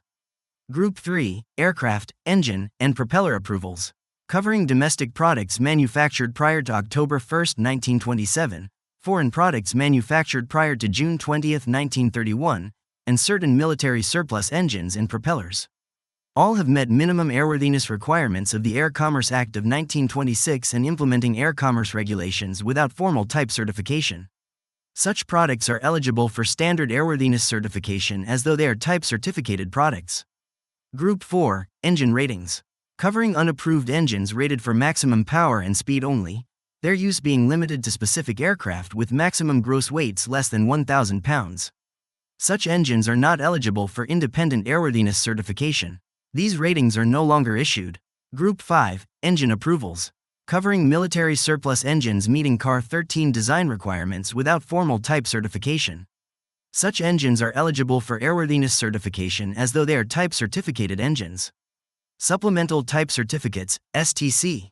When an aircraft is designed and that design is formally approved for manufacturing, the manufacturer is issued a type certificate, TC. The TC is issued by the FAA to signify the airworthiness of an aircraft design and may not be changed except by formal authorization of the FAA. This formal authorization supplements the original TC and is called the Supplemental Type Certificate, STC. Therefore, the STC issued by the FAA approves a product, aircraft, engine, or propeller modification. Figure 2-14, the STC defines the product design change, states how the modification affects the existing type design, and lists serial number of activity. It also identifies the certification basis listing specific regulatory compliance for the design change. Information contained in the certification basis is helpful for those applicants proposing subsequent product modifications and evaluating certification basis compatibility with other STC modifications. Refer to Figure 2-15 for a listing of how. Figure 2-12, List of Advisory Circular Numbers. Figure 2-12, List of Advisory Circular Numbers, continued. TCs and STCs are numbered. Possession of the STC document does not constitute rights to the design data or installation of the modification. The STC and its supporting data, drawings, instructions, specifications, and so forth, are the property of the STC holder. You must contact the STC holder to obtain rights for the use of the STC. Type Certificate Datasheets, TCDS. The TCDS is a formal description of the aircraft, engine, or propeller. It lists limitations and information required for type certification including airspeed limits, weight limits, thrust limitations, and so forth. TCDSs and specifications set forth essential factors and other conditions that are necessary for U.S. airworthiness certification. Aircraft, engines, and propellers that conform to a USTC are eligible for U.S. airworthiness certification when found to be in a condition for safe operation and ownership requisites are fulfilled. Figure 2-16. TCDSs were originated and first published in January 1958. Title 14 of the CFR Part 21, Section 21.41 indicates they are part of the TC. As such, a TCDS is evidence the product has been type certificated. Generally, TCDSs are compiled from details supplied by the TC holder. However, the FAA may request and incorporate additional details when conditions warrant. Figure 2-17. Under federal law, no civil aircraft registered in the United States can operate without a valid airworthiness certificate. This certificate must be approved and issued by the FAA, and it is only issued if the aircraft and its engines, propellers, and appliances are found to be airworthy and meet the requirements of an FAA-approved TC. The FAA issues a TC when a new aircraft, engine, propeller, and so forth, is found to meet safety standards set forth by the FAA. The TCDS lists the specifications, conditions, and limitations that the airworthiness requirements were met under for the specified product, such as engine make and model, fuel type, engine limits, airspeed limits, maximum weight, minimum crew, and so forth. TCDSs are issued and revised as necessary to accommodate new models or other major changes in the certified product. TCDSs are categorized by TC holder and product type. FAA Handbooks and Manuals. The FAA publishes handbooks and manuals for beginners and aviation professionals. Publications are updated periodically to reflect new FAA regulations and technical developments. Figure 2-18 shows a list of aircraft and aviation handbooks and manuals available on the FAA website, www.faa.gov. Non-FAA documents. Air Transport Association ATA ISPEC 2200, to standardize the technical data and maintenance activities on large and therefore complex aircraft. The ATA e-business program has established a classification of maintenance-related actions. These are arranged with sequential numbers assigned to ATA chapters. These chapters are consistent regardless of the large aircraft that is being worked on. Figure 2-19, manufacturers' published data. The original equipment manufacturer, OEM, is usually the best source of information for the operation of and maintenance on a particular product. If the product is a T-seat or ST-seat item, 14 CFR Part 21, Section 21.50 requires the holder of the design approval to provide one set of complete ICAs. Additional requirements for ICAs are specified in Sections 23.1529, 25.1529, 27.1529 and 29.1529. These sections further refer the reader to 14 CFR Part 23, Appendix A, Part 25, Appendix H, Part 27, Appendix A, and Part 29, Appendix A. Regardless of the appendix referred to, the requirements in the appendix for the ICA are as follows. General. The aircraft ICA must contain instructions for continued airworthiness for each engine, propeller, or appliance and the interface of those appliances and products with the aircraft. Format. The ICA must be in the form of a manual or manuals appropriate to the data being provided. Content. The manual contents must be in English and must include the following. Introductory information, including an explanation of the airplane's features and data as necessary to perform maintenance or preventive maintenance. A description of the aircraft and its systems, including engine, propeller, and appliances. Basic operating information describing how the aircraft and its components are controlled. Servicing information with such detail as servicing parts, tank capacities, types of fluid to be used, applicable pressures for the various systems, access panels for inspection and servicing, lubrication points, and types of lubricants to be used. The maintenance instructions must include the following data: recommended schedule for cleaning, inspecting, adjusting, testing, and lubricating the various parts. Applicable wear tolerances. Figure 2-13, Special Airworthiness Information Bulletin, SAIB. Figure 2-14, Supplemental Type Certificate, STC. Recommended overhaul periods. Details for an inspection program that identifies both the frequency and the extent of the inspections necessary to provide for continued airworthiness. Troubleshooting information. The order and method for proper removal and replacement of parts. Procedures for system testing during ground operations. Diagrams for structural access plates. Details for application of special inspection techniques. Information concerning the application of protective treatments after inspection. Information relative to the structural fasteners. List of any special tools needed. Airworthiness limitations. The ICA must contain a separate and clearly distinguishable section titled Airworthiness Limitations. Within this section are mandatory replacement times, structural inspection interval, and related inspection procedures. All of this is included in the initial release of documents when the aircraft is delivered. However, over the course of the life of an aircraft, various modifications can and often do occur. Whether these are as simple as a new cabin to galley sliding door, or as complex as a navigation-related STC, any major alteration requires that this type of maintenance data be provided to the owner, so that subsequent maintenance, inspection, and repair can be properly accomplished. As aircraft and their systems become more and more complex, and society continues its preoccupation with litigation for every incident, it is imperative that the technician have the right information, that it is current, and that they have the proper tools, including those required for any special inspection, and correct replacement parts. If any one of these items is required, and the technician does not have it accessible, they are in violation of 14 CFR Sections 65.81, B, 43.13, A, and 43.16 if they attempt to return the aircraft to service. Manufacturers may provide this required information in a variety of different manuals. Operating instructions, the Airplane Flight Manual, AFM, or the Pilot's Operating Handbook, PO, provides the pilot with the necessary information to properly operate the aircraft. These manuals are usually listed in the aircraft TCDS, and therefore are a required item for the aircraft to be considered airworthy. Note that the AFM is generally serial number specific, whereas the PO is model specific. After 1978, the POs generally took on both roles. Maintenance manuals. These manuals are often referred to as Aircraft Maintenance Manual, AMM, or Component Maintenance Manual, CMM. The AMM is focused on the entire aircraft and provides the big picture for the maintenance technician. It provides information concerning the maintenance, including troubleshooting and repair, of the aircraft and systems on the aircraft. The CMM, on the other hand, is focused on a specific item or component, such as hydraulic pump, generator, or thrust reverser.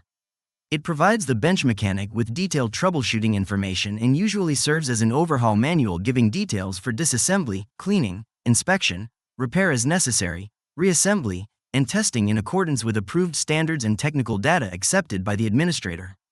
Refer to 14 CFR Part 43 Section 43.2a.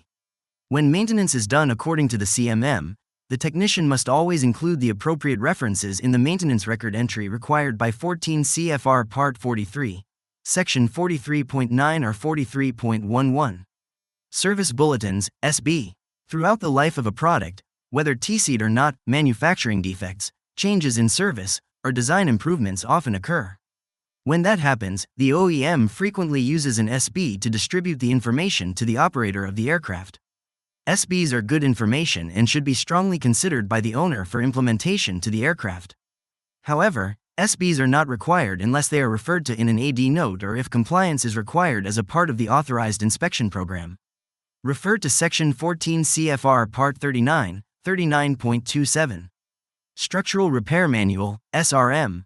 As the name implies, this manual carries detailed information for the technician concerning an aircraft's primary and secondary structure, criteria for evaluating the severity of the detected damage, determining the feasibility of a repair, and alignment inspection information.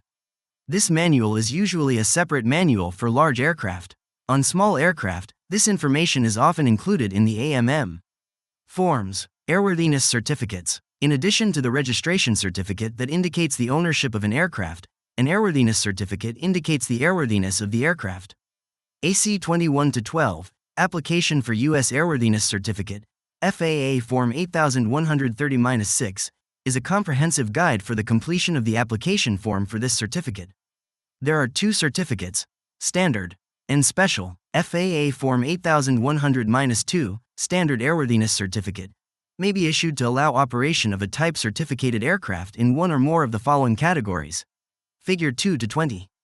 Normal, Utility, Acrobatic, Commuter, Transport, Manned Free Balloon, Special Classes. FAA Form 8130-7, Special Airworthiness Certificate, may be issued to authorize the operation of an aircraft in the following categories.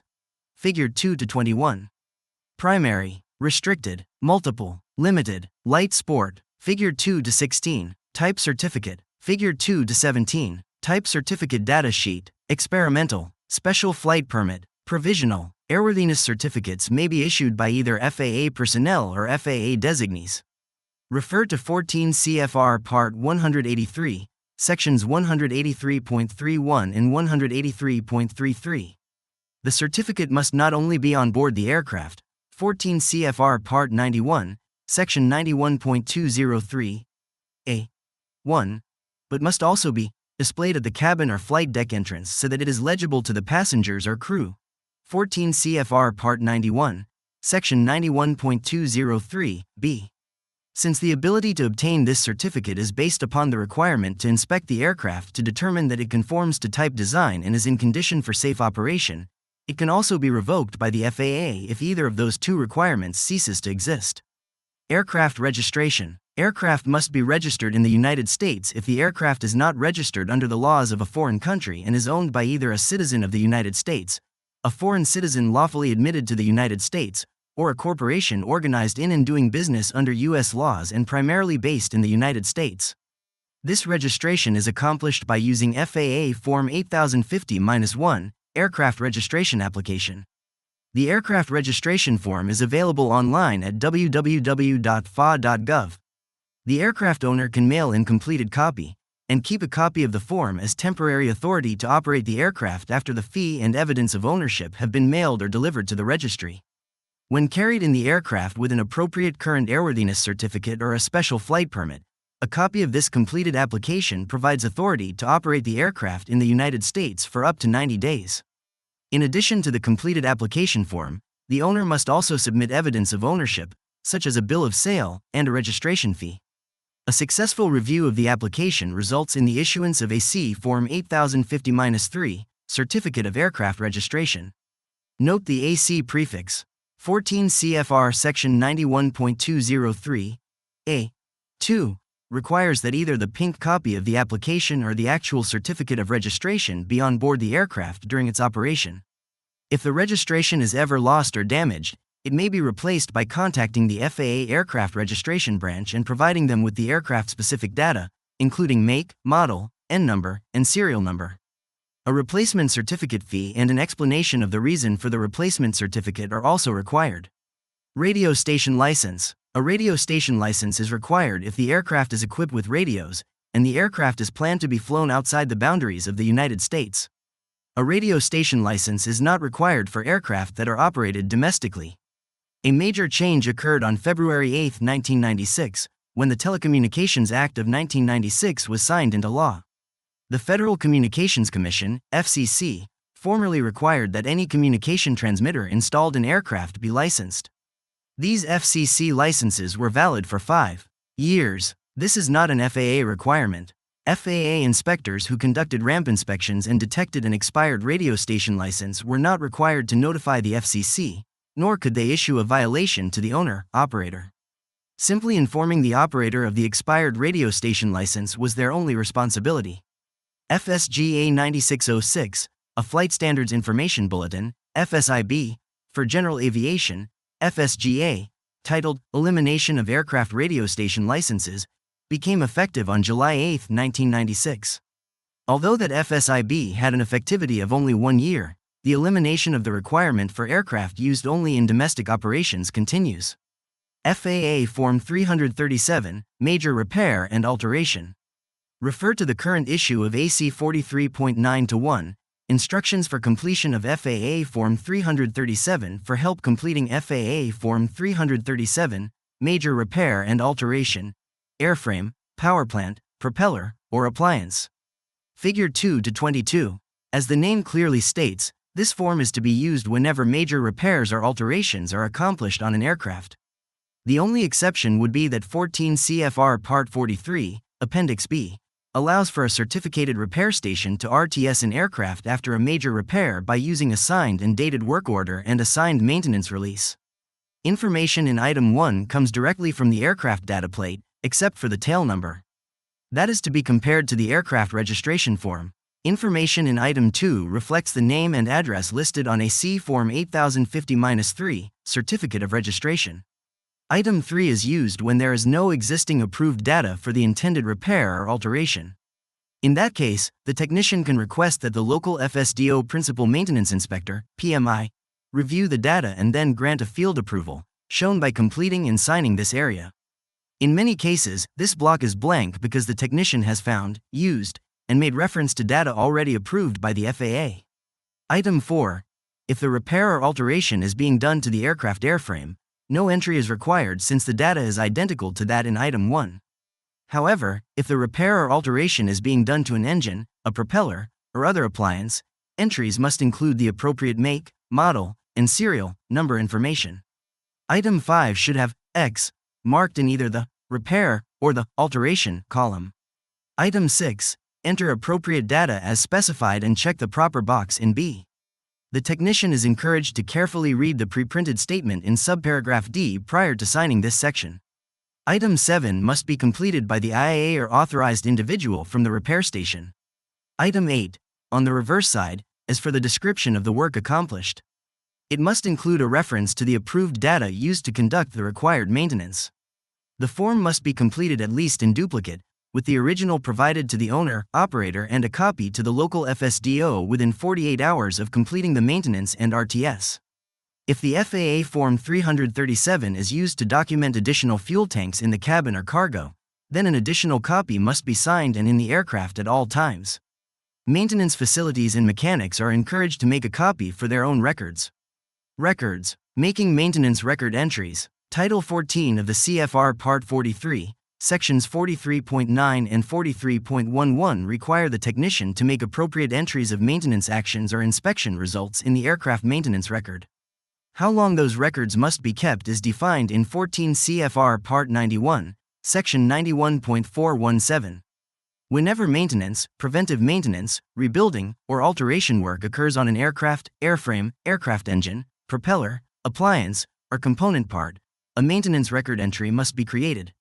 The importance of compliance with this requirement cannot be overemphasized. Complete and organized maintenance logs for an aircraft can have significant, and usually positive, effect during the buy-sell negotiations of an aircraft. On the other hand, poorly organized and incomplete logs can have a detrimental effect upon the selling price of an aircraft. Temporary records. 14 CFR Part 91 Section 91.417, A. 1, and B. 1. These are records that must be kept by the owner until the work is repeated, superseded, or 1 year has transpired since the work was performed. These are typically records referring to maintenance, preventive maintenance, alteration, and all inspections. They include a description of the work performed, or reference to the FAA accepted data, the date of completion, and the name, signature and certificate number of the person doing the RTS. Permanent records. 14 CFR Part 91, Section 91.417, A. 2, and B. 2. These records must be retained by the owner during the time they operate the aircraft. They are transferred with the aircraft at the time of sale. Typically, these are documents relating to total time in service, current status of life-limited parts, time since last overhaul, current inspection status, current status of applicable AD notes, and major alteration forms as required by 14 CFR Part 43, Section 43.9. Electronic records. During the last 25 years, the field of aviation maintenance has seen a significant change in the documentation requirements for aircraft and related parts. Nowhere is that change seen as revolutionary as the introduction of electronic data and record retention. Just as the arrival of the personal computer placed the possibility of the power and versatility of a computer in the hands of the average person, it made it available to the maintenance technician. Initially, some technicians developed their own programs for listing data, TCDS, AD notes, and so forth, but soon commercially available programs were developed. Basically, these were developed by either one of the following two groups. Computer-literate persons who felt the aviation industry could benefit from the computer. Aviation professionals who felt the aviation industry must benefit from the computer. Some of those initial programs were either not very user-friendly, if developed by computer wizards, or not very sophisticated, if developed by the maintenance technician. Today, there is a mixture of these various database programs. A review of the advertisement section in any current aviation maintenance magazine offers. FAA Form 8100-2, Standard Airworthiness Certificate. The reader numerous options for electronic maintenance records. Many of these programs offer a combination of the data research, such as ADs, SBs, STCs, and TCDSs, required to conduct proper maintenance, inspections, and data recording, logbook entries, AD compliance history, length of component time in service, and so forth, desired to improve the efficiency of the technician. Although some large shops and certified repair stations may have a separate group of people responsible for records and research, the professional maintenance technician must be aware of the benefits of these systems. Some factors to consider when reviewing a system are: what is the typical size of the aircraft that maintenance is being done on, i.e., less than 12,500 pounds, more than 12,000?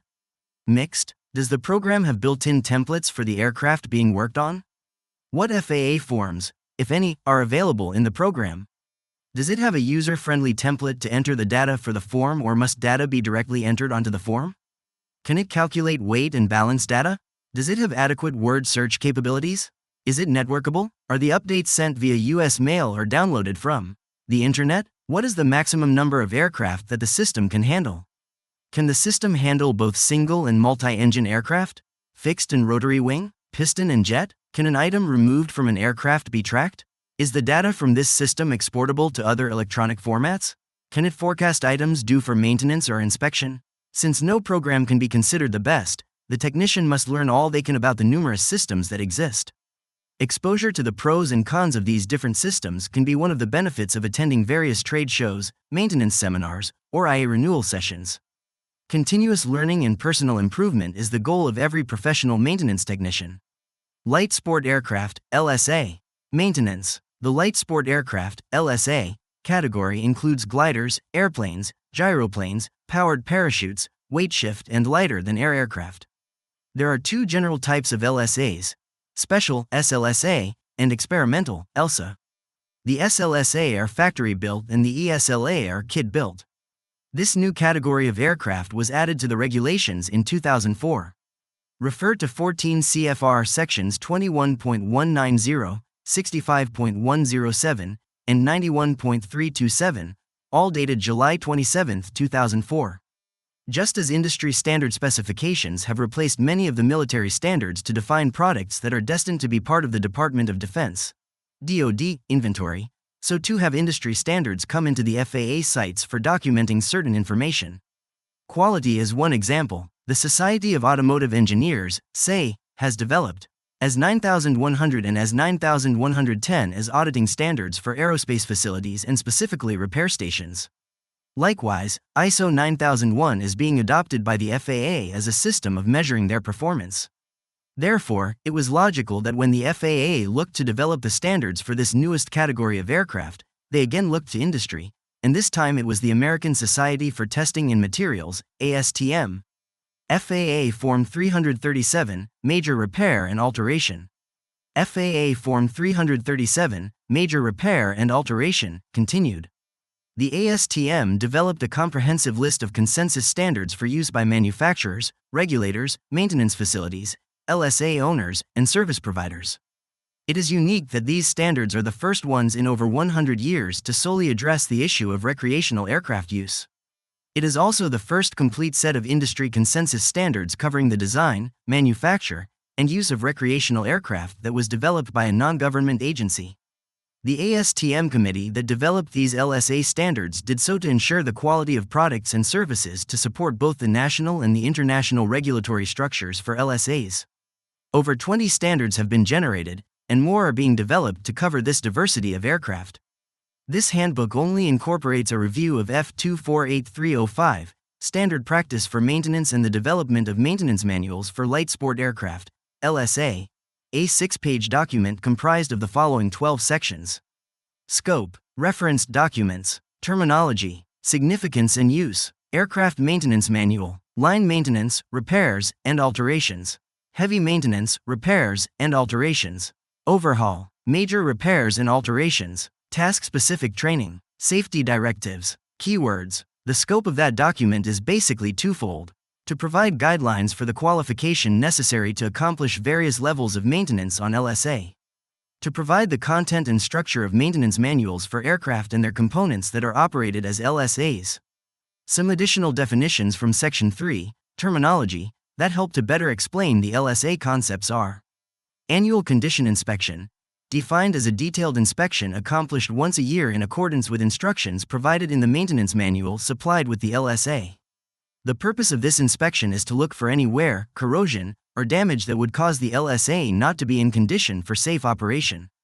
Propeller, Utility System, Instruments and Avionics, Electrical System, Structural Repair, Painting and Coatings. The inspection, repair, and alteration section must specifically list any special tools and parts needed to complete the task, as well as the type of maintenance action, line, heavy, or overhaul, necessary to accomplish the activity.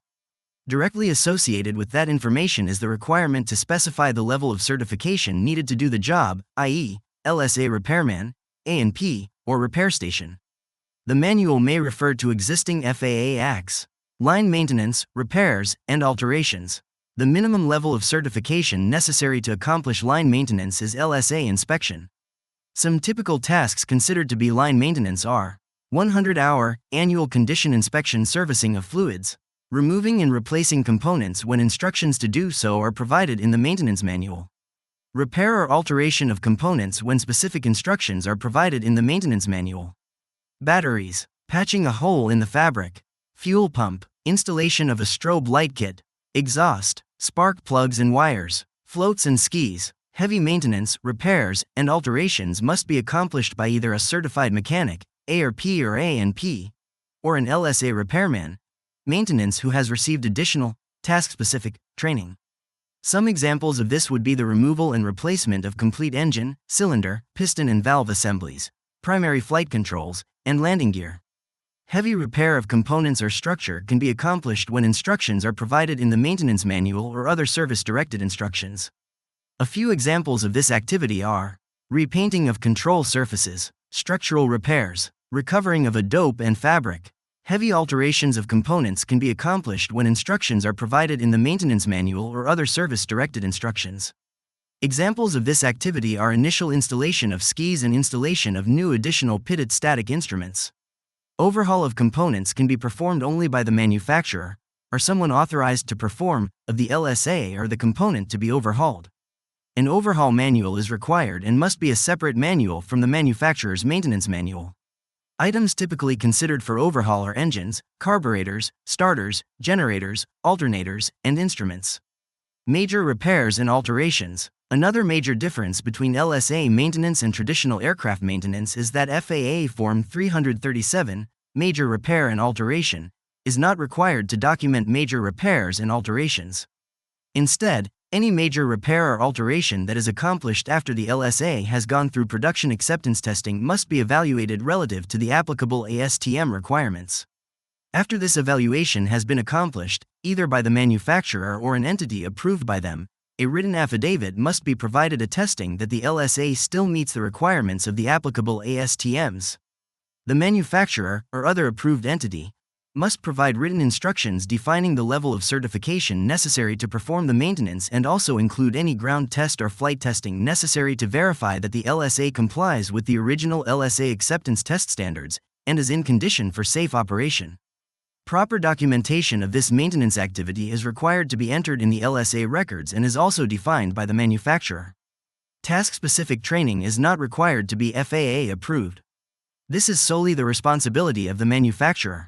Some examples of this are an engine manufacturer's overhaul school or the EAA Sport Air Fabric covering school. Safety directives are issued against an LSA or component and are not issued by the FAA, but rather by the original aircraft manufacturer. Note: if the LSA includes a product that is TC'd by the FAA, the manufacturer is required to issue a safety directive.